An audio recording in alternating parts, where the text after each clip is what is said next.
Live streaming is on. Hello, world. My name is Gerry Fialka. It's April 4, 2021. It's an honor and a pleasure to be here with Clinton Ignatov. Clinton, thank you for helping us as always. And today we have Adele Troisi. Is that the correct way to pronounce it? Yes, perfect. Thank you. Thank you. Adele, what a pleasure. We met through the Dante reading group from Sweeney's Pharmacy. Amazing group. I am so Really? appreciative of everyone there.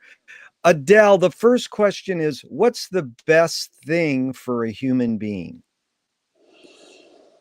Health, of course. It is the first thing Health. that pops up into my mind. Family, roots. Yes, Roots. I love both of those. Health, family, and what was the third one? Roots. ROOTS, roots. Roots. What a great word. What's your favorite form of information? How it comes into you? You mean in general about the news? Yes. Well, I usually follow the news on TV, and we read to get informed. We read the Giornale di Sicilia, that is a newspaper very popular here in Sicily. I don't follow very much the internet because I know that there are plenty of fake news. Not that the news on TV cannot also be not always sure. But I prefer watching the news on TV or reading the newspaper to get informed about local news. Right. And why do you think humans in general collect information? Not just news, but just information in general. I think to make experience, to grow, to see other points of view different from what you think, that can give you confirms about what you think is important, or can make you enlarge your horizon. It is the reason why, personally, I want to get informed, to learn, to grow, and to see other points of view. You have good metaphors. The root answer was great, and now to grow. So it's like, I always love Lord Buckley says, people are flowers, and it's an honor to stroll in your garden. Bellissimo. I like it very much. It's beautiful, really. Now, Adele, do you think that this need or want to collect information is innate in humans, or did humans invent it? I know it's both and it depends, but more so, is it more innate or more invented? Well, this is a question that comes from the past. You know that there was, I think since the man was born, there have been this questioning how much is human innate and how much comes from the environment, from the society. But I think that we all need to collect this information. I think that for a great part there is something innate, and then probably with the evolution of man, we still need to get more informed in order, I hope, not to make the same mistakes, even though we know that sometimes we tend to repeat the mistakes. I used to say I repeat a thing 5 or 6 times in order to understand very well where there is wrong, what is wrong. I like that. It reminds me, because I think we have a common interest in James Joyce and Finnegan's Wake. Yes. And Joyce said, mistakes are the portals of discovery. Good. It is the thing that I like thinking too. For me, mistake is the door for discovery. It's true. Yes. I agree. Adele, do thoughts create emotions? Thoughts create emotions. Well, or emotion creates thoughts, I think. Emotion, what you perceive, what you feel. Sometimes something that is not immediately clear, that you I like the vision of Wordsworth, I wander lonely as a cloud, daffodils, when he says that when he comes back and he lies on his couch, he thinks back to the image, and that first sensorial emotion gives him spontaneous overflow of powerful feelings. And then my heart with pleasure fills and dances with the daffodils. That is the closing of this beautiful poem by William Wordsworth. I think in this way, first you have the emotion, and the emotion evokes thoughts. That's beautiful, because Valery, the poet, Paul Valery, said, our most important thoughts are those which contradict over emotions. Now, that's, the most word isn't so important, but just to think that thoughts might contradict our emotions and they might jive with them. It's both. Yes, but Yeah.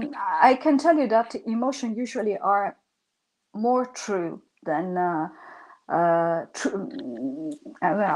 the first emotion that you have usually is the right one. Sometimes you change your point of view, your mind, and then you realize that the first emotion was the true one, the right one. That's what we call intuition. Exactly. Hunch. There's a comedian in America, Lily Tomlin. She says, reality's just a collective hunch. Collective you know, hunch. yeah, like it's just intuitive. We're just thinking it. So, do you more pursue meaning or more pursue happiness? Well, that's a great. I think that everybody pursues happiness. Well, what is a happiness? What does it mean? My father, who passed 12 years ago, and I always refer to as a great inspiration for my life, used to say that happiness means to be pleased with what you have. And what are the things that make you pleased? Family, feelings. These are the most important things in a human life, I think. Or at least it is what they pass to me, my family. It is what they pass to me. On top, Yeah. there is this, the nest. The nest, well put. That's funny, because I got that question from Viktor Frankl. His book is called Man's Search for Meaning. And he escaped the Holocaust, but he had to decide, does he leave his parents and take his wife and kid to America to save them, or does he stay with his parents? And then, he sort of said, well, happiness doesn't always last, but meaning can last. So there's no right or wrong answer, but I really enjoy what you put your answers into a context and flush them out. So this is good. Now, do you think the brain more detects consciousness or creates it? Like, is consciousness sort of like bubbling there and we are just detecting it? Or are we creating consciousness? Good question, this one. Good question. I think that what we know about how our brain works is very, very little.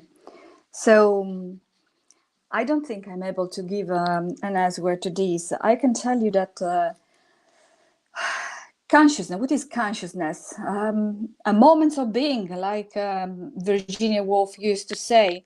I like very much the definition of this writer. I always think that life is not like a series of light bulbs, but is a halo, a luminescent halo. She describes life. I think that this could be a good definition of life, but I think it's impossible to define if it is brain that creates consciousness. I Yeah, don't know. that was good. I appreciate that. What's faster, the speed of light or speed of thought? What faster? Pardon? What is faster, the Faster speed of light or the speed of thought? of thought? The speed of Yeah, light or the speed of thought? Well, I think they are two different things. No, the speed of yeah, light is something that you can measure, you can perceive. The speed of thought is impossible. It's something right, that belongs, and we go back to the emotional side, something that right. is impossible to measure. but it is that. But that aside, just your guess. What do you think if you were making a decision? Which one do you think or feel might be faster? Yeah, it doesn't matter if we can scientifically prove it. Thought in a woman. Well, Thoughts are faster, I think. So fast that sometimes yeah, men cannot take the pace with this of thoughts. you know there's a cliche I love to repeat. Men, See. women know men. Us, now I can't think. Men, Listen, no. yeah, no, they don't. No, They, they don't. yeah, They don't. You don't it's listen. funny. I can't. No, it's more like I can't think of the word. The cliche is so cliche. I can't even get it right. It's Oh, we're men. joking. Yeah, men assume and women know. You know, and Well, it is. Yeah, it goes back to. I mean, we are just women. joking, of course. Yeah, but it's joke, but it's a metaphor too. It's like women give birth, so that's the knowledge, that's the know, Anyways, thank you for allowing me to forget. It was not my intention. Yeah. Audre Lorde is a poet. She says, you can't dismantle the master's house using the master's tools. And then another female poet and dancer, Yvonne Rainer, says, you can if you expose the tool. What new tool do you suggest? Or what tool do you suggest? Well, I don't understand what is a tool. A tool's like, you can't dismantle the master's house using the master's tools. So if you think that the government is the master and they're doing something wrong and you want to like tear down the government and say we have a better government, you have to use their tools. You have to use the newspapers or voting or all these tools we know. And then Tools, you mean tools? Yeah, tool. Tools. TOOL. Oh, Yeah, double tools. Like the OLS. tools, Okay, tools. the tools for running, Yes. say a country. And then Mhm. Yvonne says, no, you if you have to expose the tool, saying, no, we have to show that they're lying in the newspaper or they're paying off people in the government. So, I mean, what tool do you suggest to just deal with our problems with our governments? That's the main thing. The right to vote is, I think, the most important thing to express your position. Exactly, it is the reason why I always try to be present when there is an election day.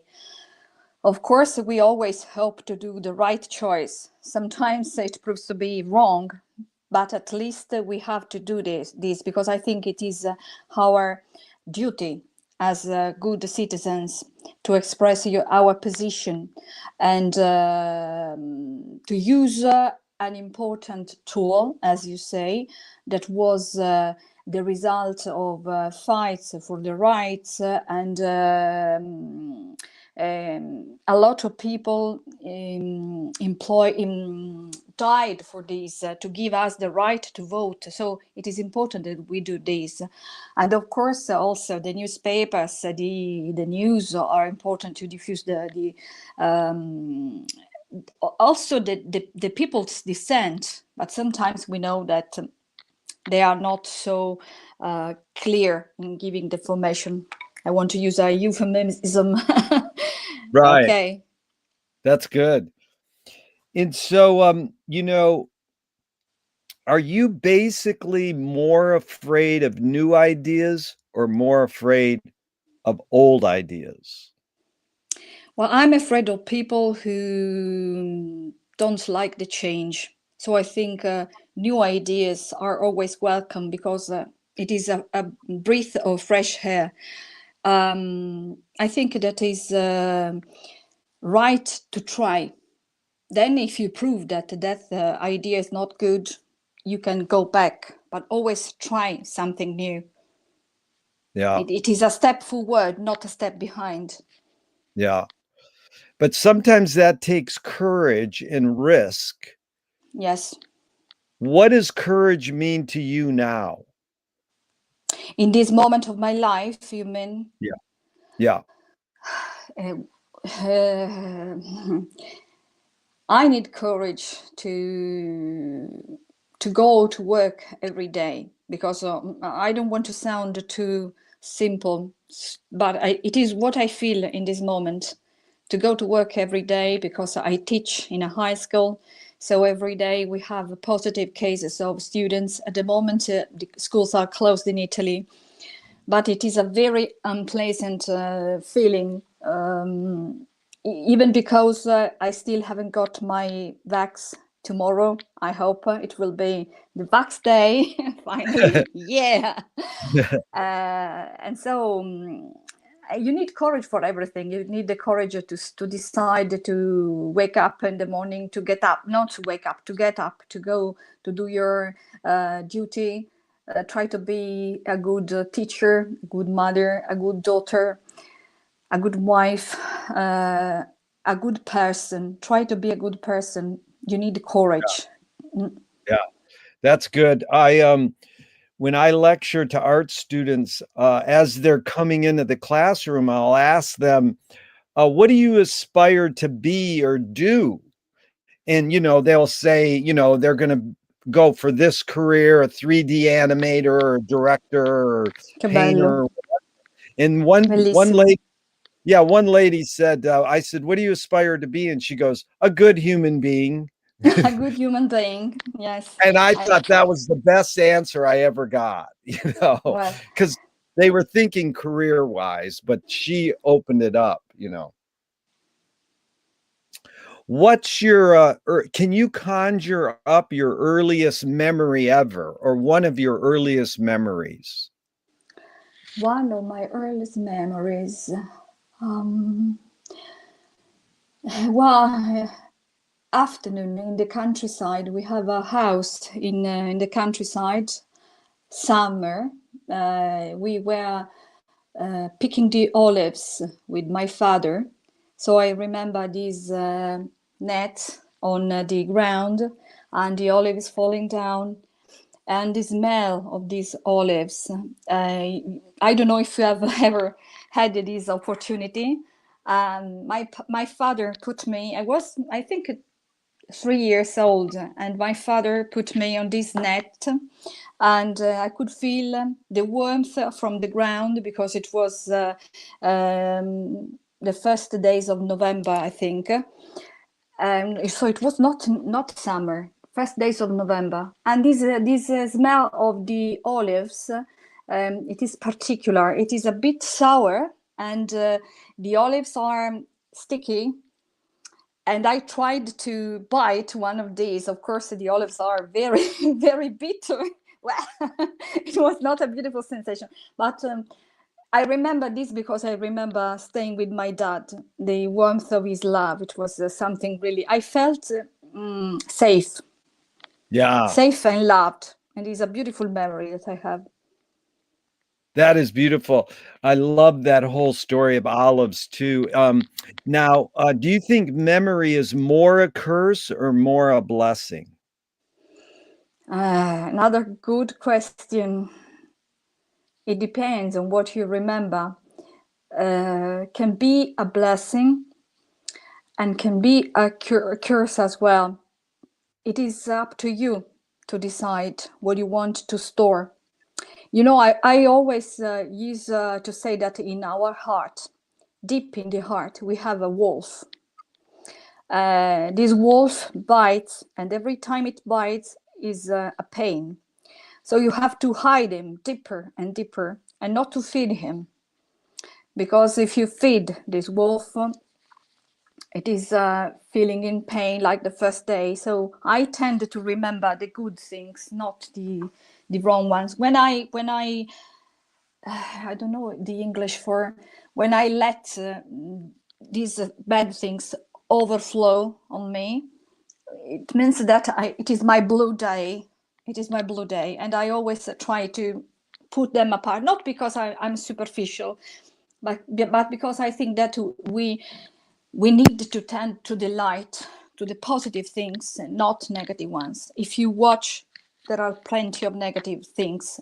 You have always tried to find what is good, what makes you feel fine, not what makes you feel miserable. I don't know if I have answered your question. No, you answered it well, because it resonates with a line I learned from my parents: the power of positive thinking. Exactly. You don't have to ignore bad No. or negative, but you can accentuate the positive. Exactly. And so you've sort of talked about your dad, but this question is, tell me someone, and you can talk about him as well. Tell me someone in your immediate family who made an impact on you, and what was that you learned from them specifically? And then the second part is outside your immediate family. So just briefly, How far is my family, you mean? well, father, mother, sisters, brothers, and grandparent, is usually immediate family. Well, first thing, my family is an Italian family, a South family, but we are very, very weird because we are just 5 people. So very tiny family. Well, my mom also was important for me, is important for me. Both my mom and my father, they were 2 good guides, but sometimes I regret to think that probably we were grown up too protected. Sometimes I tell my mom, you gave me an education like a Victorian girl, and instead I should be more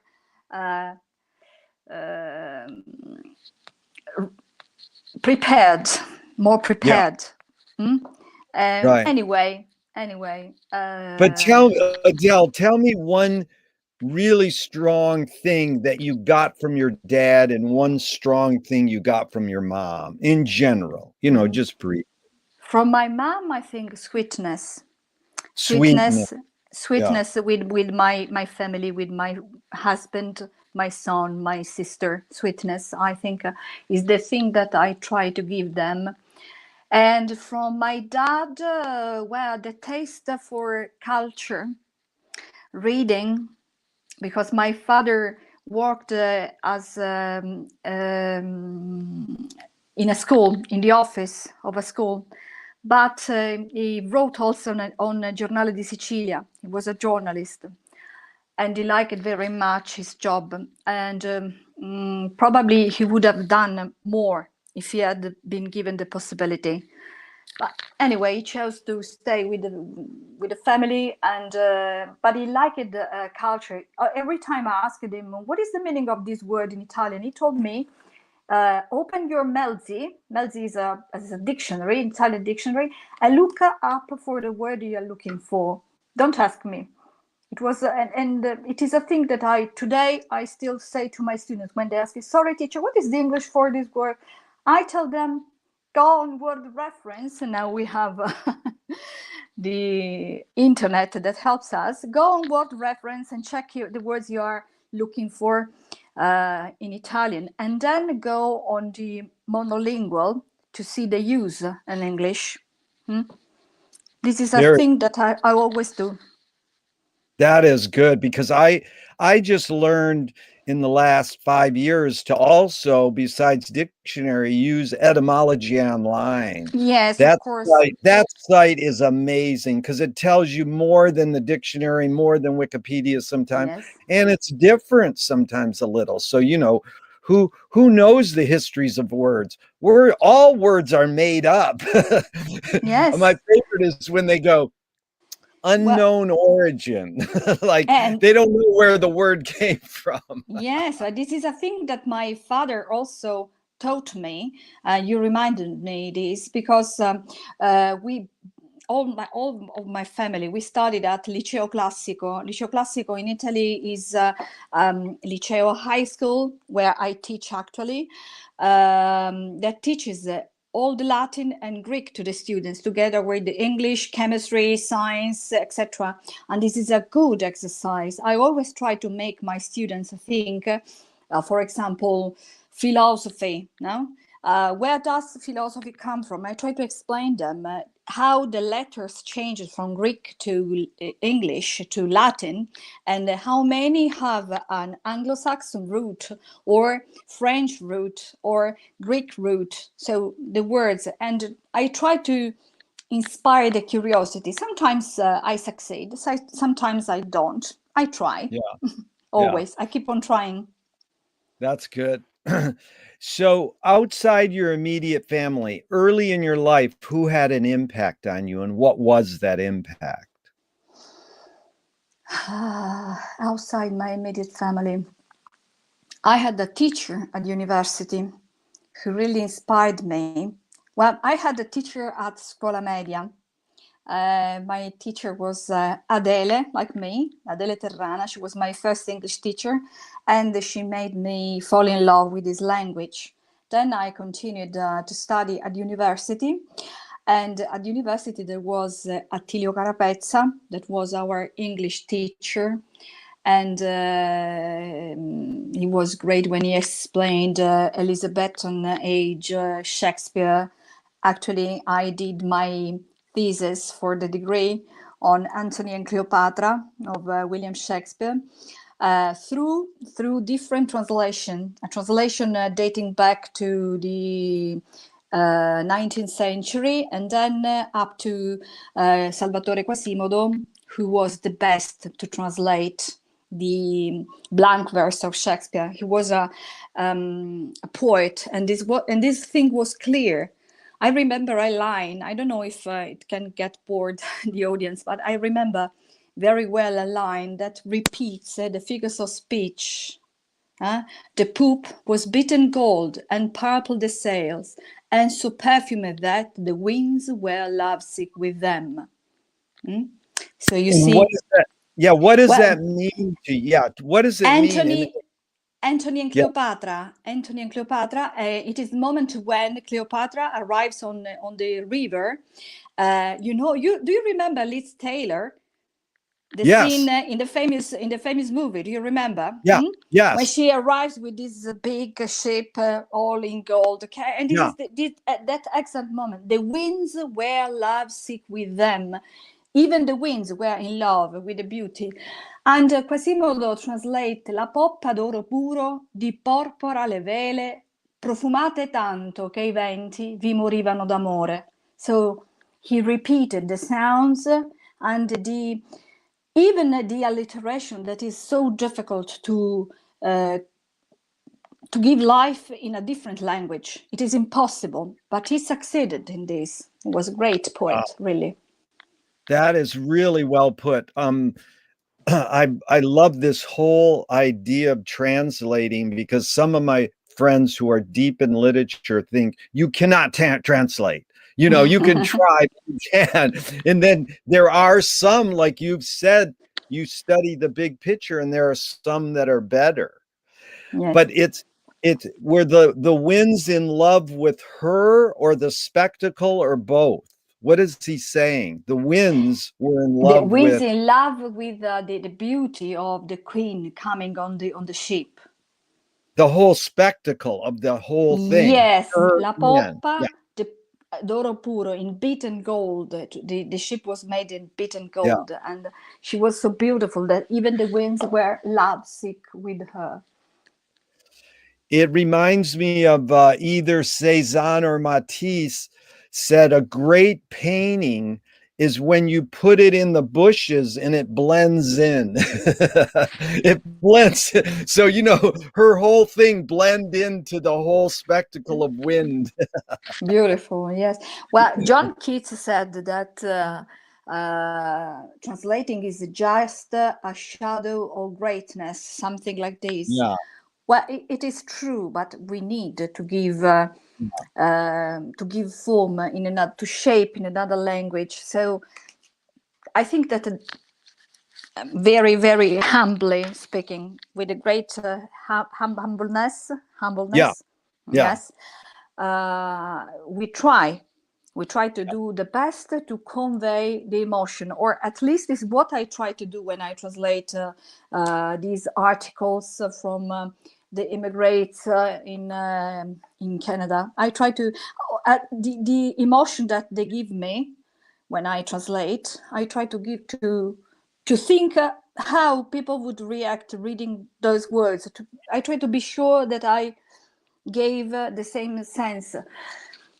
I do my best. I think that this is the most important thing, trying to convey the right emotion. And we go back to the first question, emotion. Exactly. And just staying on translating for a second is very interesting, because Chinese translated Finnegan's Wake several years ago, and it became a bestseller. And you can't translate Finnegan's Wake because it's 60 different languages. But you can try, and it helped. But it's sort of funny because it's the sort of opposite of any feasible or possible translation. Yes, of But course. but you can, in the Dante is really fun and important for me because sadly I never learned any other language. So I just wanted to know the history of you growing up.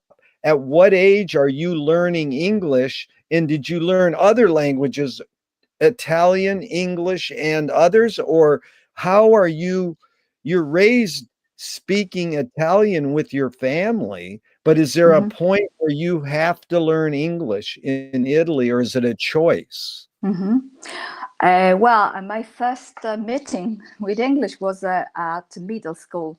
So when I was 11 years old, and I got fascinated of the sounds. I like the sound of English speakers. Then I had to study it at the first 2 years of high school, and then there was a stop because when I attended the school in the Liceo Classico high school, we just studied foreign language for 2 years.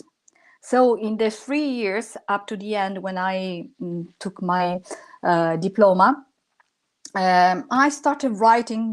There were pen pal writers from all over the world using English. And then I started traveling to the UK to improve my skills. And I stayed with a family that I think is the best thing to do when you want to learn English. At university, I studied also French. I, I, Right. I can speak in French just for the things that are useful for me, personal information, ask for something in French also. I taught for a while I was living in Milan in the other life. I lived in Milan in the north of Italy, and I taught the first years. I taught also French for a Yeah. period, but I lost the fluency because it's been too long time that I've not been Yeah. practicing French. Thank you. That was good. Did your parents raise you a particular religion? Well, we were raised in a Catholic religion. Yes, Yeah. Catholic. So did you ever check out, or are you still practicing, or how is your relationship with the religion? I'm still practicing Yeah. Catholic religion. I try to respect what I have been taught since I was a girl, because I think that these principles are universal. Don't Yes. do to other people what you don't Oh want yeah. to have be done. Try to be good. Don't steal. Don't be greed. These Yeah. respect your father. These are principles that are universal. I really appreciate it. Them. Yeah. Sorry. If God exists, what do you want God to tell you after you die? Don't worry. Your son will be happy. Oh, that is beautiful. Do evil people exist, or does evil use people as a vehicle? Evil exists. It is. it is clear evil exists and uses people to make evil, because it is the plan to ruin the perfect creation that is man. Sometimes we are not aware of this, and of course we are not so good at avoiding doing evil. We have to try always. Yeah. We have to try to not to do any harm. This is a point very, very strong in my life. Try not to do any harm, and if you can, do something good. I'm not a saint. I'm not Right. Santa Maria Goretti, we say in Italy, but I try to be good. Of course, I'm not always good. I can be naughty too, but I try not to. How can I say in English? In Italian, we say pestare I piedi, so to crush the feet of other people. I don't know. In English, I don't know how to express it. Well, I think you're expressing it well, just with the line, do no harm. Don't do harm to other people. Don't do harm to one. Be kind. It's not so hard. Be kind is a, yeah. I don't know I don't know if in the USA today it is diffused, but in Italy there is a kind of fashion kindness, as if it was something new, something, oh, great kindness. Sometimes I think, really, but it's something that should be clear for everyone. Be kind, please. Tell good things. Yeah. My one friend suggested to stop war, the two leaders should sit down and eat a pizza together and talk it out. And that's, I mean, when you think of Italy for Americans, we think of good food. Sit down, eat good food sit together. Down. Okay, and relax and take it easy. Yeah.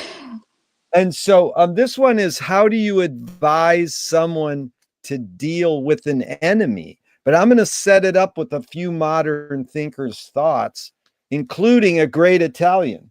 So Alan Watts says, he's from the UK. He says, if you acknowledge your enemy, you empower them. Then another Italian, Francis Ford Coppola, he took this from the mob, who got it from the samurais, that you keep your friends close and your enemies closer, which is contradictory. And then JFK, the president, said, forgive your enemy, but don't forget their name. But Fellini says, Fellini, the great Italian director, one of my favorites, said, I need an enemy. I need an enemy. So how do you, just in general, how do you advise someone to deal with your enemy? Like, how would you tell your son how to deal with an enemy, or tell a friend, how would they came to you, how would you advise them to deal with an enemy? Well, this is a hard thing to do. I like very much the sentence of JFK when you said, forgive your enemies, but don't forget their names, in order that they cannot hurt you again. Usually I try to avoid direct confrontation. I don't like to argue. I try to retreat, to set apart from people who who hurt me, and I try to find a way not to encounter again them on my route. Anyway, when I have to confront with someone, I always try to show them why I think that their behavior is wrong. But it is very difficult, because if people are have a certain idea, it is difficult to. I try also to understand why, because naturally I wouldn't do such a thing to other people, but I see that it is impossible. Some people seem to be evil, to have evil inside them. The thing that makes me go mad is the wish to push other, to have people feel bad. They want that people feel bad because of them, and it's so sad. It's a sad thing. I don't want to be, even with my students, some teachers, they want to be respected because they are strict, because they are very Mr. Thomas Gradgrin with their square finger, as Dickens say, girl number 20. Well, give me the definition of a horse. Okay, I don't want to be like this. I want that when my students see me, they say, "Oh, teacher Troisi is coming. Well, today we are going to do something good." Well, sometimes, of course, they get bored, and I get bored of them too. Okay, but what is important is that they are involved. I like spending time with them. This is the reason why I tell them, you are lucky, not because I am the best teacher in the world, but because I do a job that I like. And this is the greatest thing for you, I think. Yeah, that was beautiful because it evoked two things. You become what you behold, you know, and American Indians say your enemy is your best teacher. So you Right. can try to understand them. You can forgive them or, avoid them as smart. But if you try to understand, well, why did they feel that way? It helps you understand bigger picture. Yes. It gives you the other side of the tapestry. The other side Yes. of the tapestry. Yeah. James Joyce was the first projectionist at a movie theater in Dublin over 100 years ago. He basically checked out. He said the Volta Cinema, he ran a movie house. He says, I don't like this because I can go outside and see a real tree. Why should I go inside a building and see a movie of a tree? And then Faulkner said many years later, sometimes the best fiction is more true than journalism. So the question is, why do we have to recreate things in order to understand them? Why do we have to go to a theatrical play of people acting out life? Why don't we just live life? Well, going to the cinema, coming inside a dark room and watching images flowing with different rhythms, music surrounding you, going together with someone that you have the same feeling as you have, I think is a great emotion, is a great experience for even for a baby. What probably because I was used to go to the cinema in the other life before COVID, and I like it very much going to the cinema, and I try to transfer this love for the cinema also for my son. Actually, he's studying Italian literature and cinema and the theater also. So I like going and forget for 2 hours everything else that is going on in my life and immersing in the life of the character and thinking what I could do, and even listening to the music and watching it's terrible to go to the cinema with my son watching movies with the translators, because he understands if there is a delay in the pronunciation of the words, or he say, trust me, mom, he's saying something wrong, and I don't like how they are moving the lights. It's terrible to go with him. Is a nightmare.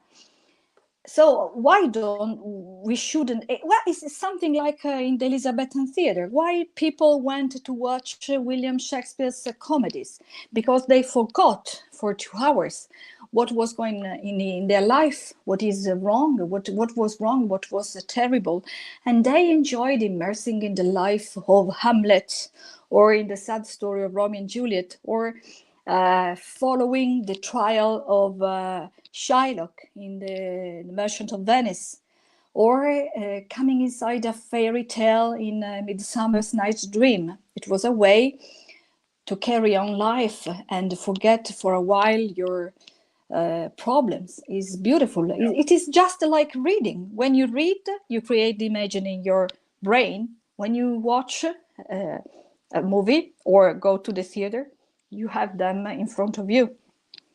Yeah. So that was good. So, what first attracted you to teaching? You're a student, you're learning, and then at one point they say, well, what's your career? What do you want to pursue?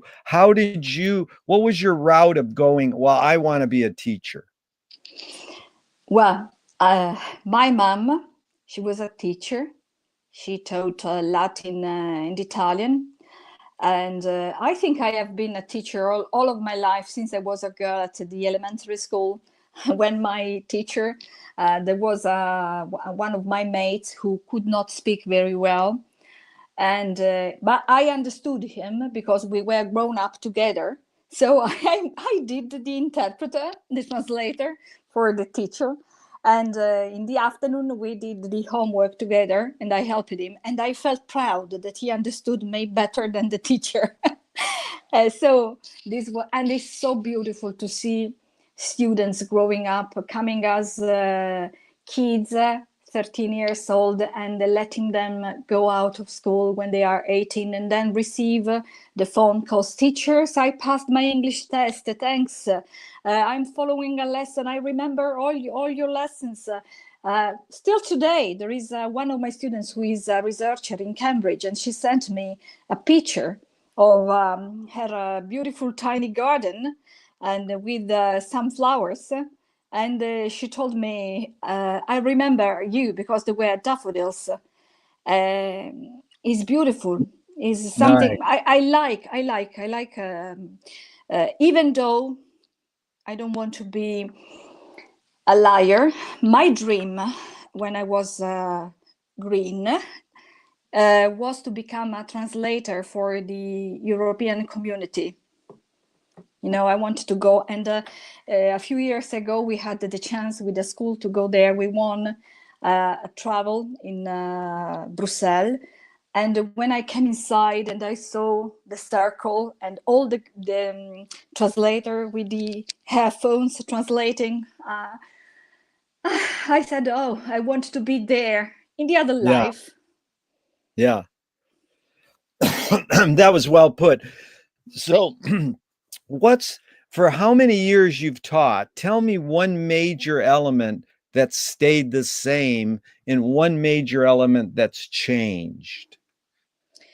In Allora, two ways, in your approach and also for your behavior, your sensibility, both. What's one stayed the same and one's changed?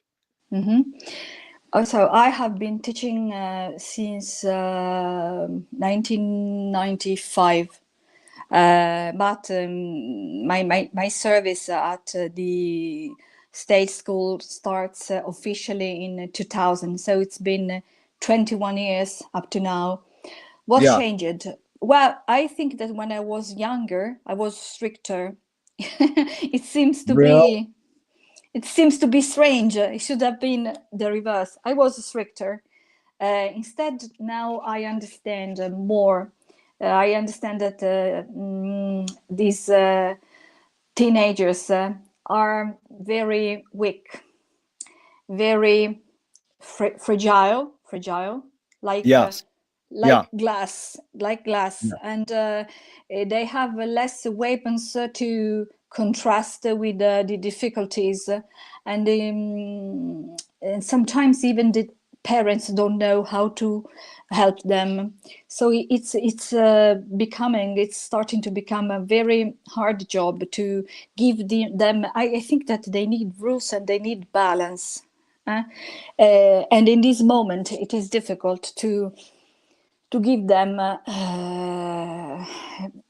this balance because we are unbalanced too, of course. Yeah. So That's beautiful. And there's something, how do you feel about their desire to learn, as opposed to, we think, we grew up with phones. I mean, without phones carrying, or we weren't carrying our phones Sì. around with us. And, you know, some people think, well, that's a tool that distracts them. And other people go, no, that's just like another tool. They're carrying a book around with them. They're carrying the entire library of the world. Do you find that you have to say, okay, no cell phones, or do they know that now is the time to teach with a human being, and now's what? Just suss out that your feelings on the dominance of social media now. Okay, we passed several phases.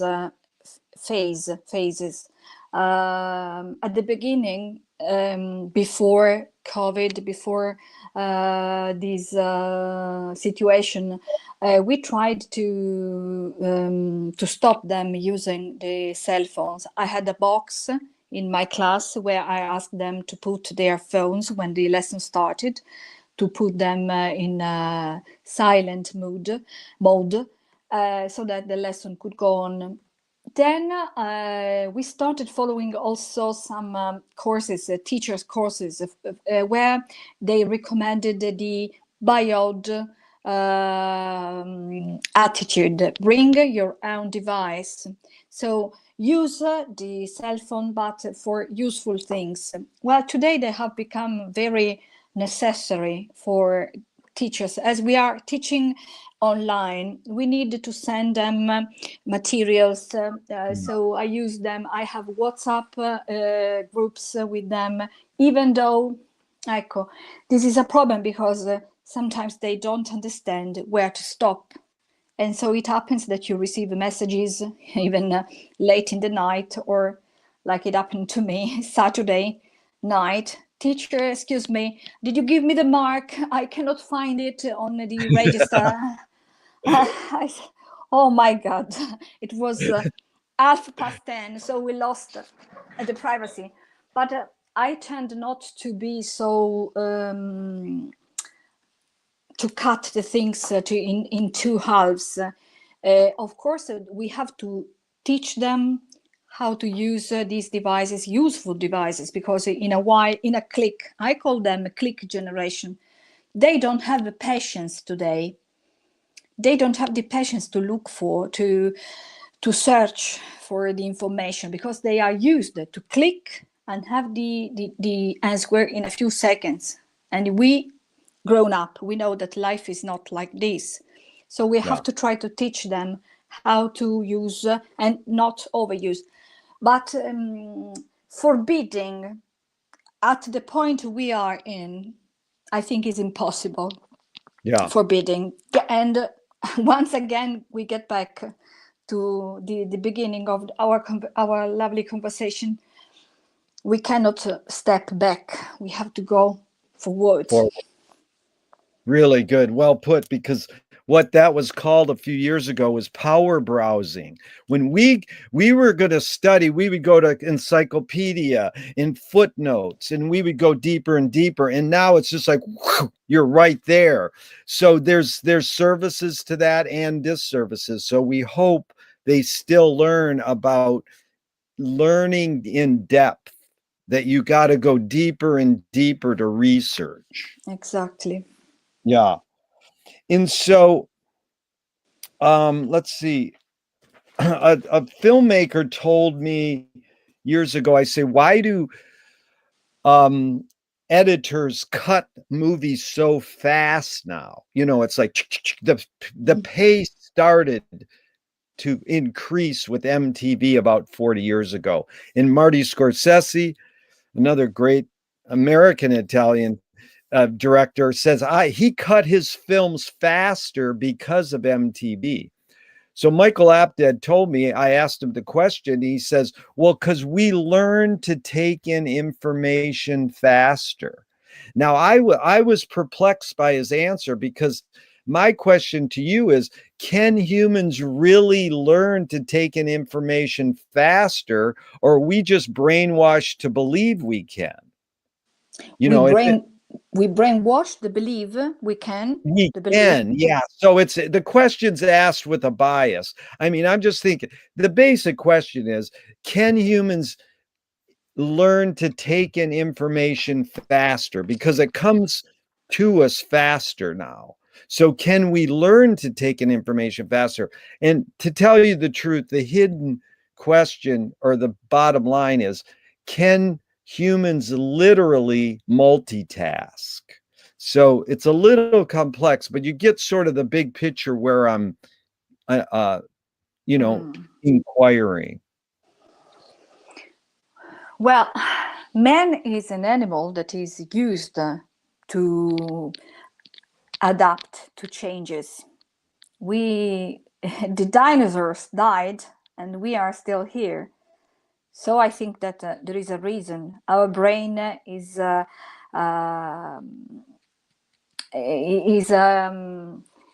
machine that can work in an amazing way. Cicerone said, "Memoria minuitur nisi exerceas." So the memory diminishes if you don't exercise it.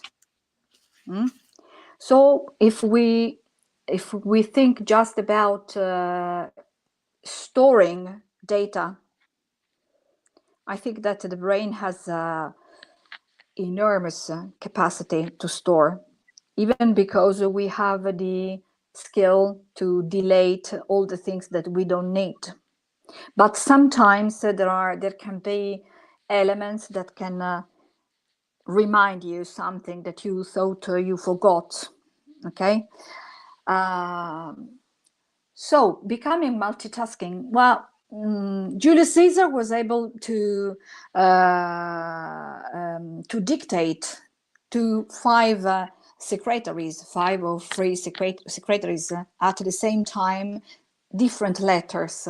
If it is not multitasking this, and it was before Christ. So I think that we have done a lot of route up to now. Who can tell? Yeah, no, that was great. I love that you give examples that are rooted in literature. I mean, that's why I love the Dante group so well. Max, Sabrina, you all say, Thank you. You start quoting T.S. Eliot and all these people, and I'm like, wow, these are the people I want to learn from. These are my leaders. I thank you. I don't think I'm special. I think it is because of the education we have received. I told you, my dad was like this, and I'm very pleased you appreciate, because sometimes people think that you want to be how they say, in the upper lip stiff. Yeah, I know.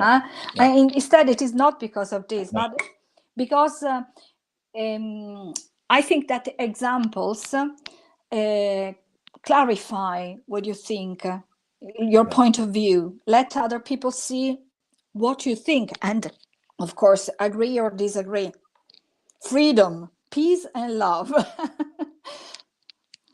That's good. Freedom, peace, and love. Well,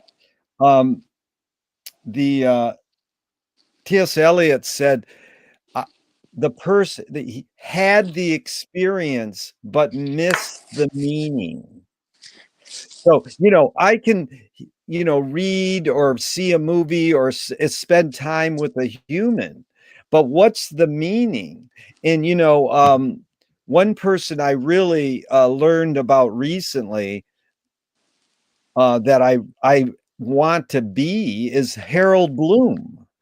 This guy knows so much literature, but he knows how to tell what the literature was saying and, quote it and then give the meaning, Mm-hmm. And of course, it does sound uppity if you drop names, because I'm a name dropper constantly, but it's just to suss out for better understanding, it's Exactly. not to, yeah.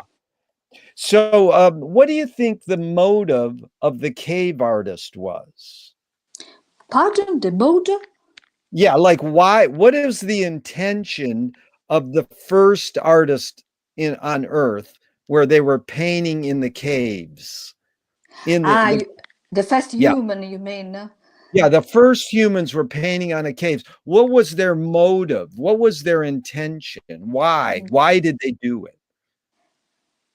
Well, once again, there is a sentence in Latin that comes into my mind. That is a sentence of the poet Horace, "Exegi monumentum aere perennius."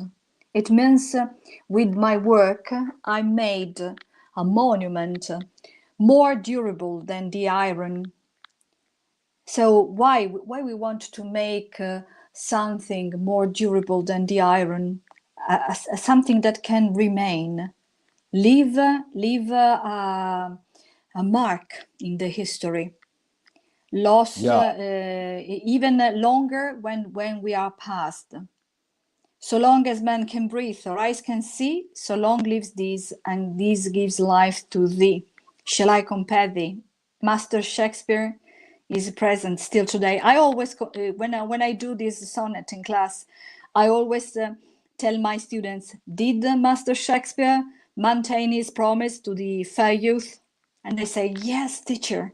2000 years have passed, and 2000 years, hundred of years have passed, and we still are reading about this fair youth, and we are still thinking about how beautiful he was to impress the memory of Will. Yeah. Do you mean fair use, that anyone can use it and propagate it? No, no, fair youth, fair young man, youth. Oh, Youth, fair youth. Yeah. youth, Oh, that's good. Fair youth. fair Yes. young man, fair young man. That's good because I misinterpret it as fair use, which is, like you don't have to pay the Shakespeare estate. But it is funny because Oscar Wilde said everything is in public domain. No one knows anything. You can say, things you don't own. If Use, you say, so I see, like, use domain. Okay. No, yeah, like you use, don't have to young pay man, young man. I want to say yeah, young man. yeah, young men. You don't have to pay anyone every time you quote Horace or Shakespeare. That's free. That's knowledge. It's spreading it. Yeah. I like sharing these things with my students. I always, they are like seeds, no? Yeah. I give them these seeds, and some of them will grow up. Yes. That's good. Okay, so what's more important? I know it's both and it depends, but just in general, what's more important, conviction or compromise? So big, so big, so big. Well, you have to be convinced of what you do. You have to believe in your actions. Anyway, don't underevaluate compromise. Compromise is is a way to find a loophole. Okay, but first believe in your ideas, in your abilities, your ability. Believe in in your job and what you do. Believe that that you are doing good. Yeah. Basically, it is this my Good. point. And you've accomplished a lot in your life. Rate these three elements: luck, skill, and ambition. What played the biggest role, second and third role?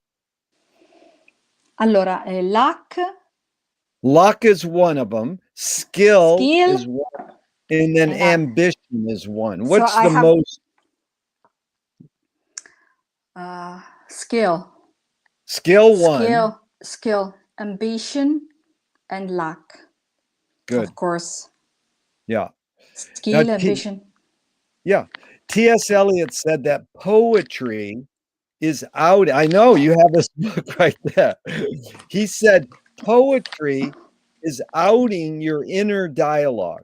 So we have a voice inside our Inside. head, and then you out it through your poetry writing and singing. What language is your inner dialogue in?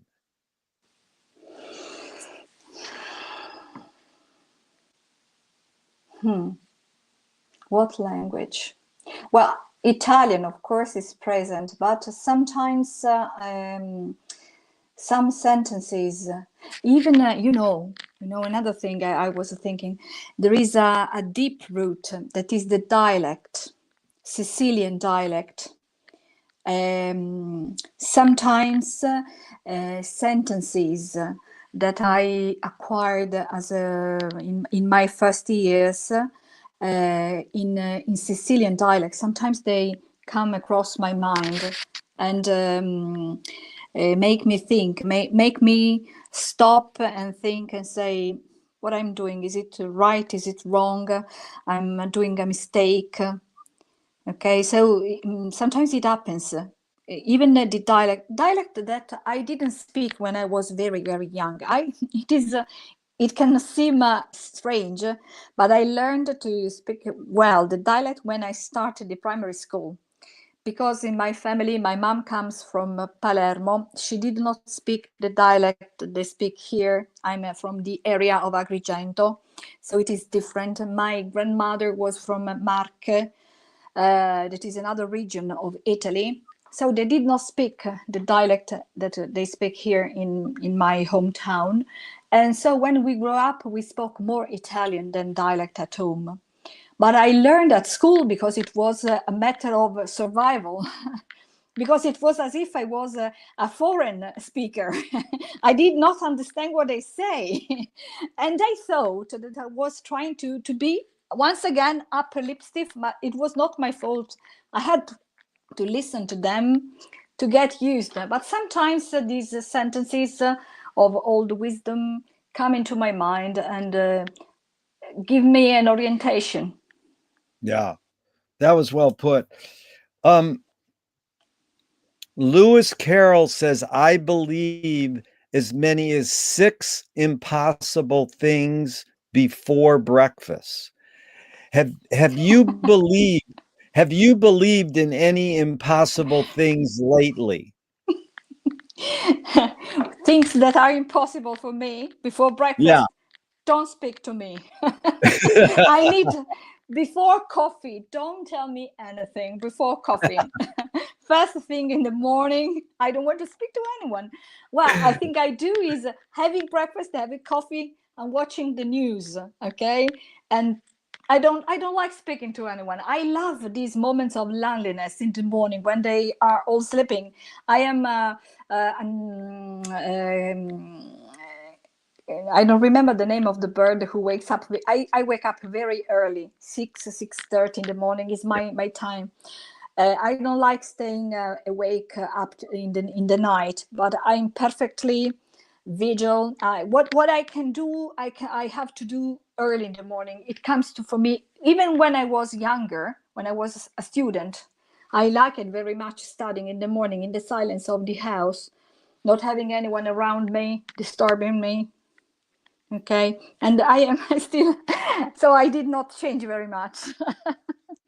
I am like that too.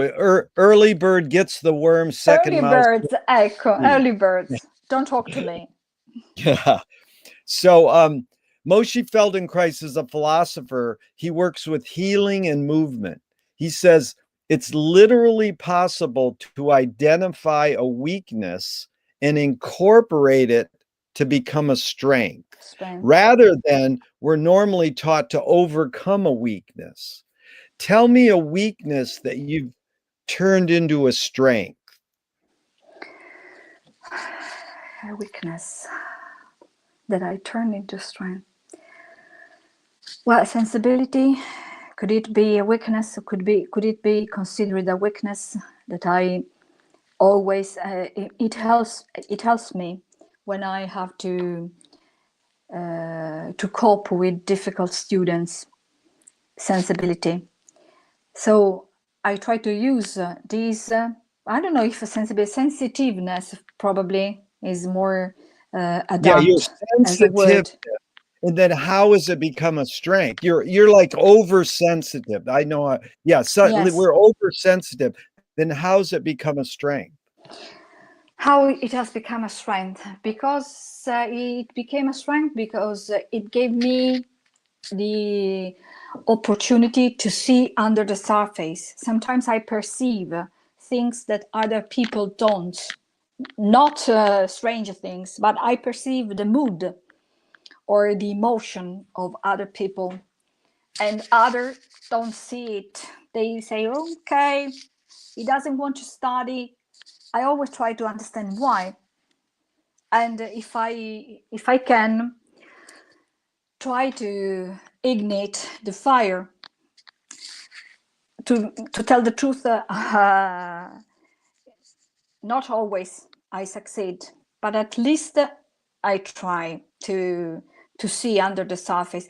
And sometimes I see that people think that I am too tender. I try too much to care, and this makes me.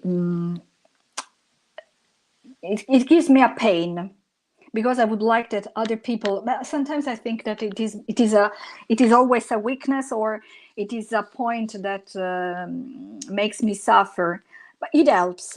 It helps in certain cases. It helps because as I told you, it's great that you can realize that and articulate it. That's the beauty of it all, because it isn't a weakness. It's just how you've navigated it and how you've learned to apply it to be a strength. And it reminds me of a lot of things, but that was good. Is mainly what we try to do by studying Marshall McLuhan and James Joyce and now Dante is, what's the hidden psychic effects? We know the surface, we can say what it is, but that's what I find the Dante group, they go deeper, like deep sea divers. Well, it could mean this or it could mean that, like it's deeper. So, the surface is fine. We can get along in life with surface, but how do you really get to the deeper level, So, this is a question like that. Is perception reality? Is perception reality? What is perception? Is different from each person. Yeah. Perception is a very personal. Perception can be misunderstood also, but we cannot say that it is something not real. I perceive some things. I cannot say how they are, but I can perceive them. And of course, what I feel, what I perceive, I don't know if feel, perceive is the same thing, but what I feel can be true for me and not true for you. You don't see what I see, but it's true. Anyway, it exists. Yeah. Exists. That's good. Yeah, percept, we usually say, is intuition. Like you said earlier, feeling and emotion. Concept is more linear. Reasoning. Yeah, reasoning, logic. Yeah. But you can't really separate them. We think we can because we invented the words. I think they're like this, but we want to say, oh, anyways, it's like back to the question, can thoughts create emotions? Like, do you cry because of some thought or how you perceive something? You might misperceive something. This was actually, you brought up the word truth a couple times, and I was curious. The great filmmaker Luis Buñuel said, I'm for anyone who seeks the truth, but I part ways when they claim they found it. How does that make you feel? Yeah. Well, I'm not sure I understood very well. He says, I'm for you, Adele, if you seek the truth. If you're looking for the truth, I'm with you. Seek, cercare, yes, Yeah, the truth. like if you're looking for the truth, For the truth. with. But if you go, I found the truth, then I part ways with you. No, I don't think it's. Everyone has. There are some things that can be universal, but I think that in general, what is truth for you cannot be truth for me. Once again, Yeah. I think what my dad told me one day, he told me I was disappointed when I got my mark at the diploma. It was a bit less than the maximum. I aspired to have the maximum. And my dad told me, don't worry, think this, look at this piece of bread. If you look the bread, the slice of bread from one side, you say it is all the surface, the crust, okay? If you look from the other side, you say, wow, it's all dough. And this is life. It depends on the side you watch. And once again, we go back to try to see always the dough, not only the crust outside that can be burnt and bitter to chew. Okay, it would be perfect if we were able to do this all the time. But most of the times, of course, we see only the negative points, including me, of course. There are. Yeah. I have my blue days, as I told you. I have them. Me too. Where you have They. reality tunnels Oh on. my Yeah. God! What have I done? My life is a total disaster. I'm not going to get through these anymore. No, one of my heroes, Frank Zappa, whose roots are in Italy too, he said, I'm a failure, but I'm not a miserable failure. I'm a failure, bellissima. I like this. But I'm not Well, miserable. I'm Yeah. not a miserable failure. Yeah. My favorite song from the Queen, that is my favorite band, is "I Want to Break Free." When Yeah. they know in my family, they know that when I put on this CD, it means that they have to leave me alone. Okay, it's not the day for mom. Let her alone. Fill in the blank. Anger can be a productive emotion when. And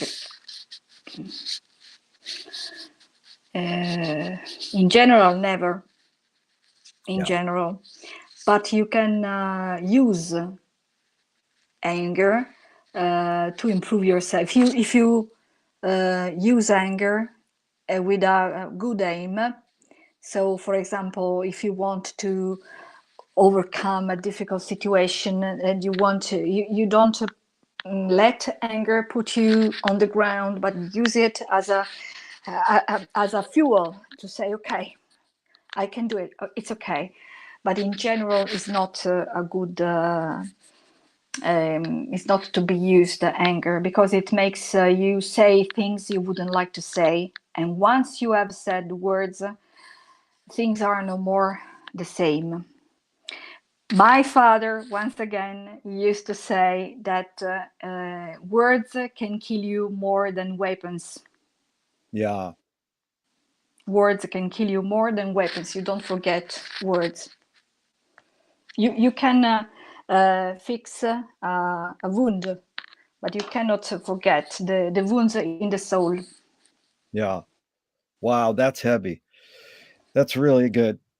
How do you find peace of mind? How do I find peace of mind? Well,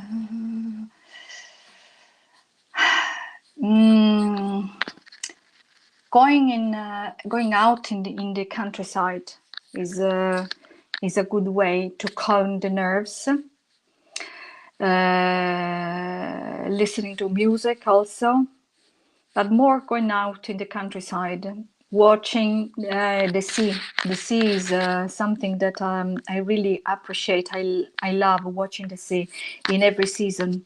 When I have the opportunity, it calms me down, my nerves, watching the horizon all around the landscape, and praying. Yeah. The prayer helped me a lot. When I am when I have a trouble, it happens very frequently. Sometimes I go in the church and I pray alone. Yeah. Very good. So if you were walking down the street today and you met yourself as a 12-year-old, you see yourself as a 12-year-old, what would you say to your 12-year-old self? Don't eat too much. Go to the gym, do exercise, don't eat rubbish food, and do exercise. Okay, no. I would what I would tell I would tell her, you will do what you dream. You will do what you dream. You will have a good life. Yeah. I could tell her this. Yeah. That's And very go to good. the gym always. Beautiful. So I'm going to ask you a couple more, and then Clinton will come on and ask you a couple more, and then I'll ask you. We'll wrap it up soon. Thank you. This has really been delightful. Great Easter Sunday. What a fun Easter Sunday. Thank you. For me too. It was great to speak to you. Thank you. Yeah. Thank you for this opportunity. Yeah, thank you. Thornton Wilder, who was a big fan of Finnegan's Wake, and he wrote a play called Our Town. He said, art is confession. Art is the secret told. But art is not only the desire to tell one's secret, it's the desire to tell it and hide it at the same time. So, Adele, you've laid your cards on the table. You've been so honest with me and open. You've said it all in these our time together. What's it? And so I'm not implying you haven't, but what's it really all about for you? What is really, pardon? What is life really all about for you? What is it really all about for you? What is life for me? What is Yeah, when I life? say, the big picture, what is the, why are we here? What's the What is real? life? What is life? I tell you, looking for an image to describe life. Life is a challenge, of course. Every day is a Yeah. challenge, but sometimes it is like a roller coaster, like this. But Yeah. what is important is the fun you have with all the people you love. That is the most important thing. The having a home. There is a beautiful sentence. With money you can buy a house, but you can't buy a home. Home means what is all around. Family. Family, of course, is and life is a challenge to protect your family, to let it grow, and to live with them, and to enjoy the beautiful that human feelings give to a person. I'm too That was beautiful. Thank you. too sweet. I don't know. No, that's beautiful. In fact, we have the Easter Bunny right here. Clinton, what do you have to ask here, Adele? He usually is one thing Clinton does so well is he's a great listener, and he's a very smart person, and he knows which buttons to push. So thank you, Clinton, and thank you, Adele. Go ahead, Clinton, you're up. This has been a wonderful conversation, and happy Easter, Adele. Happy Easter to all of you. Happy Easter, America. With all my love, really. It was a pleasure.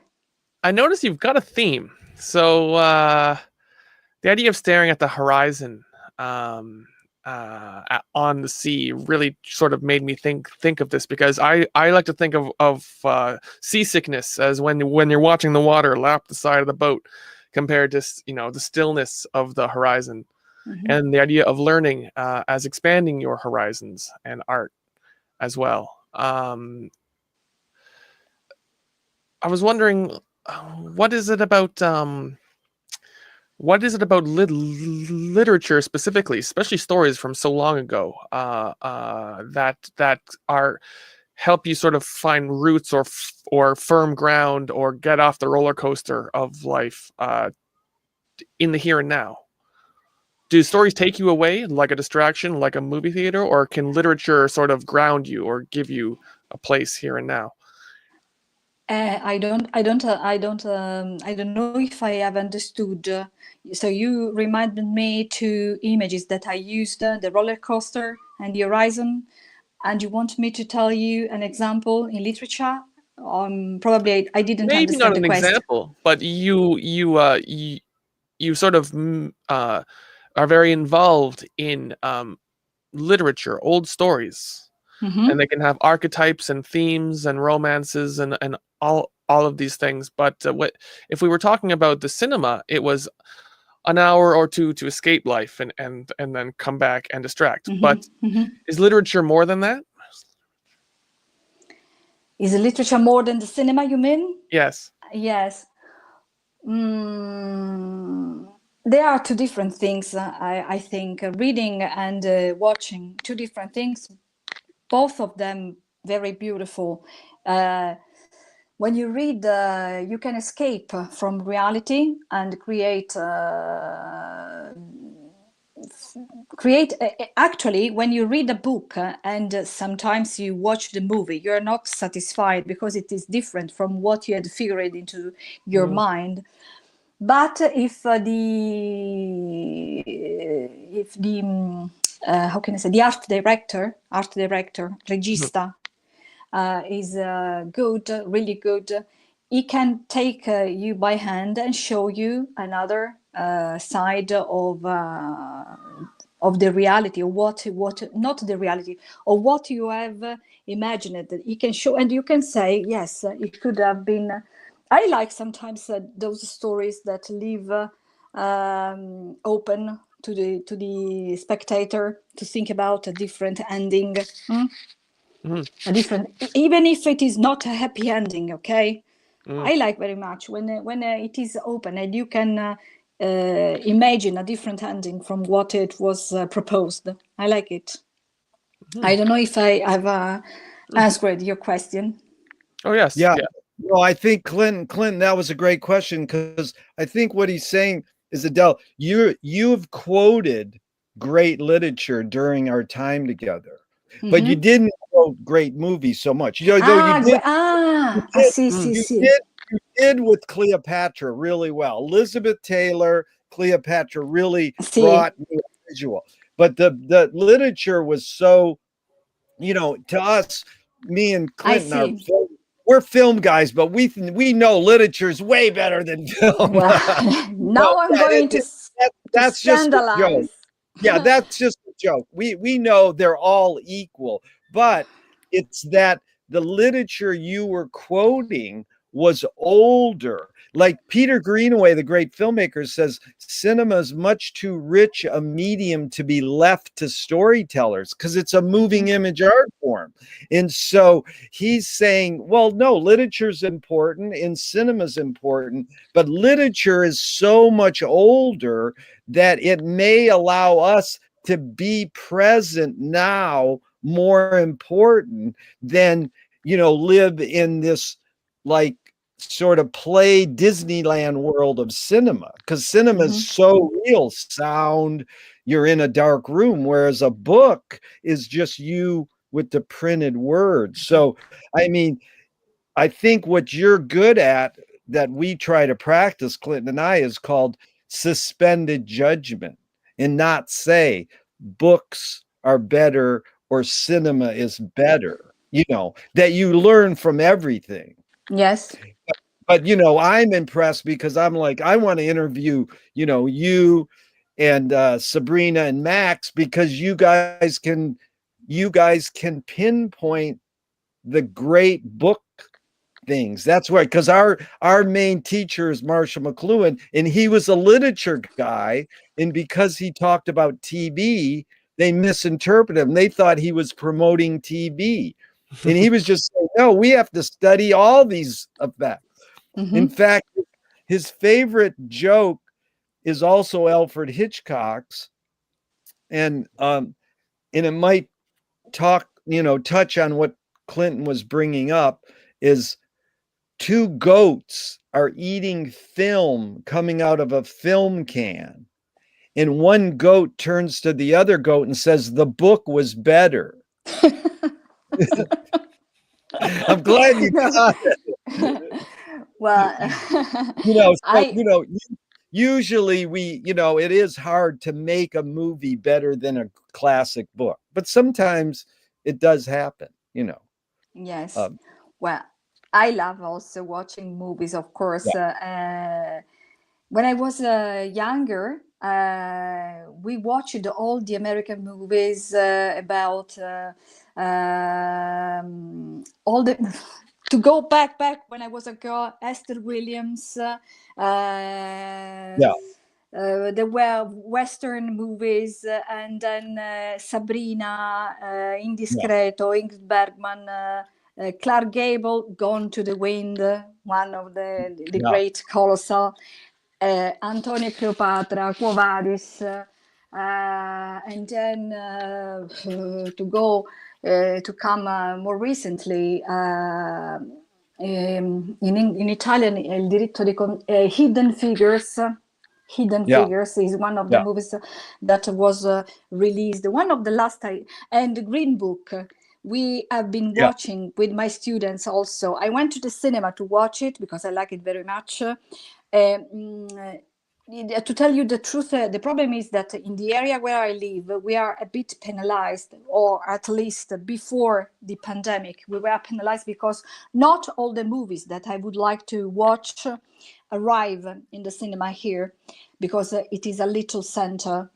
So sometimes I have the chance to watch them later on TV, or my son has become so smart with these platforms. Quindi Hidden Figures and Green Book are two of the last, and the other one, L'ora più buia, is in Italian.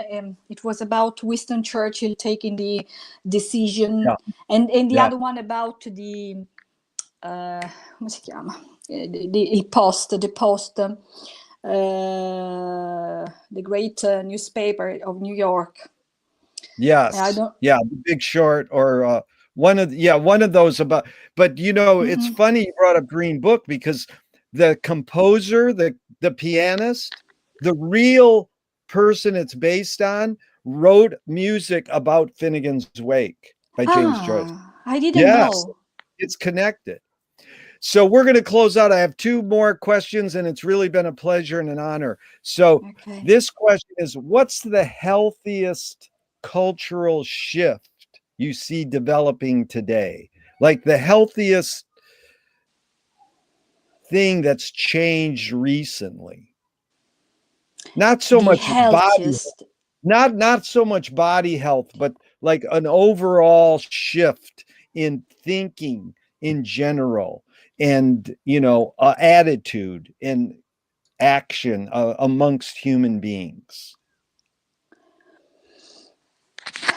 Well, as I told you, in Italy, there is this wave increasing and taking people about mindfulness, mental coach, use of kindness, all this meditation. People are, and I think it is because, of course, all of us, we are disturbed in a way by this situation that is driving us mad, of course. A health shift, you mean? Health shift? I don't know. That's well put, because you're saying the attitude, the pandemic caused their attitude is, we've got to find something positive out of this horror or whatever. So Adele, in closing, what gives you the most optimism?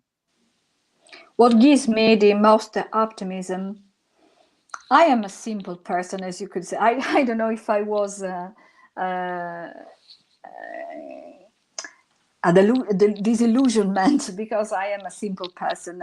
Sometimes I think that I am like a girl inside, still inside. So what gives me happiness can be anything, even going on the balcony and seeing that suddenly flowers are blossoming, like I did yesterday. It was beautiful. Or receiving a message from a student of mine from a long time ago, telling me that they got a degree, sharing with me the happiness because they are doing well in English, of course, and knowing that my mom is fine, my sister is fine.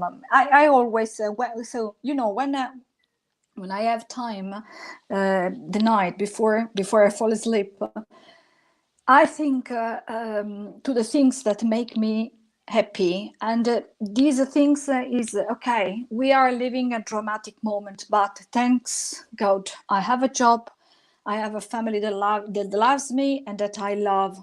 You now you know, and I'm doing good experiences like this one today. It's been a pleasure and a honor. As I said, it has been very relaxing. I was a bit nervous at the beginning, but I felt relaxed.